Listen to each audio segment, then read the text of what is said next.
ছি ছি ছি ছি, 120 কোটির গন্ডি রেকর্ড করে ফেললো। চলুন বিস্তারিত জেনে নিই। তো 20 বছর পরে এই গানটি ভাইরাল হয় এবং 120 কোটির রেকর্ড পার করে। জানেন কি কীভাবে সেটি সম্ভব হলো? চলুন আমি আপনাদেরকে বিস্তারিত জানাতে চলেছি। তো ছি ছি ছি ছি, ধনকে দেখলো মনকে চিনিল না, এই গানটি বিশ্বজুড়ে খ্যাতি পেয়েছে। ভালো গান গেয়ে সুরও দিয়েও জনপ্রিয়তা না পায় বহু নজির রয়েছে। এমন কত গান কালের অতলে তলিয়ে গেছে।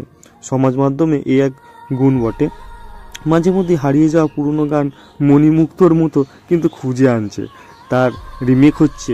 সেই গানের তালে মেয়েরা রিলস বানাচ্ছে, রিলস বানানোর পর কৃত্রিম বুদ্ধিমত্তাকে কাজে লাগিয়ে মিমও তৈরি করছে বহু প্রকারান্তে। তাতে সজীব হয়ে যাচ্ছে হারিয়ে যাওয়া এই গান ও শিল্পী। তেমনইভাবে ইদানিং ভাইরাল হয়ে গেছে এই গানটি, ছি ছি রে ননি ছি। বিশেষ করে গানের একটি পরিচ্ছেদই মুখে মুখে ফিরছে সকলের। আসলে এই গানের শুরু কিন্তু সম্বলপুর থেকে, এখন তা ছড়িয়ে পড়েছে উড়িয়া পেরিয়ে গোটা দুনিয়ায়। নতুন বছরের শুরুতেই ছি ছি ছি রে ননি গানটি যেন এক জাদু ছড়িয়েছে। ইউটিউবে গানটি ভিউ ছড়িয়েছে প্রায় 120 কোটি। সোশ্যাল মিডিয়া প্ল্যাটফর্মে 1 লাখের বেশি ব্যবহারকারী এই গানের উপর শর্ট ক্লিপ তৈরি করে ফেলেছেন। গানের প্রযোজক তথা রচয়িতা সীতারামও আগারওয়ালা এর কৃতিত্ব দিয়েছেন প্রয়াত গায়ক ও গীতিকার সত্যনারায়ণ অধিকারীকে। তবে সোশ্যাল মিডিয়ায় ট্রেন্ড করেছেন ভিডিও মুখ্য চরিত্র সম্বলপুরের বিভূতি বিশাল এবং পরিচালক মনোরঞ্জন নায়ক। গোবিন্দটোলা সম্বলপুরের বাসিন্দা বিভূতি বিশাল একজন নিবেদিত প্রাণ মঞ্চশিল্পী।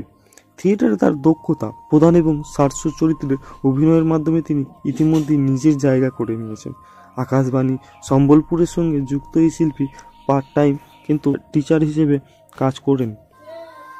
গানের সঙ্গে যুক্ত হওয়ার স্মৃতি রোমন্থর করে বিভূতি জানিয়েছেন, পরিচালক মনোরঞ্জন নায়কের সঙ্গে তার পরিচয় হয়েছিল এক থিয়েটারের মাধ্যমে। সেখান থেকেই তাকে এই মুভিতে পার্ট দেওয়া হয়। পরিচালক মনোরঞ্জন নায়ক আরও জানিয়েছেন যে গানটি প্রথমবার কিন্তু রেকর্ড করা হয়েছিল 1995 সালে। 2005 সালে প্রযোজক সীতারাম আগরওয়ালের এই গানের উপর একটি ভিডিও তৈরি করার প্রস্তাব দেন। তখনই এই গল্পটি তৈরি করেন নায়ক। গল্পটি এক দরিদ্র যুবককে ঘিরে, যাকে প্রেমিকার পরিবার আর্থিক অবস্থার কারণে প্রত্যাখ্যান করে। কাজের সন্ধানে বাড়ি ছেড়ে যাওয়া যুবক যখন ফেরে, তখন জানতে পারে প্রেমিকার বিয়ে ঠিক হয়ে গেছে। সেই হৃদয় বিদারক মুহূর্তে গানটি গেয়ে ওঠে যুবক। ব্যাস, এটি হলো সেই গল্পটির মেন কাহিনী। পরিচালক মনোরঞ্জন স্বীকার করেছেন, গানটির মান নিয়ে তার আত্মবিশ্বাস তো থাকলেও এর এমন সারা জাগানো সাফল্য হবে তা কল্পনাও কিন্তু তিনি করতে পারেননি। 20 বছর পরে এই গানের পুনর্জন্ম যেন সৃষ্টিকর্তাদের জন্য এক অভাবনীয় উপহার। এই মিউজিক ভিডিও শুটিং হয়েছিল পিঠাপালি এবং জামদারপালি গ্রামে। প্রথমে গানটি সামান্য পেলেও পরে হারিয়ে যায়। এখন সেই গান ইতিহাস গড়ছে, সময়ের গণ্ডি পেরিয়ে মানুষের মনে জায়গা করে নিয়েছে। ছি ছি রে ননি ছি, আজ 120 কোটির গণ্ডি পার করে ফেলেছে।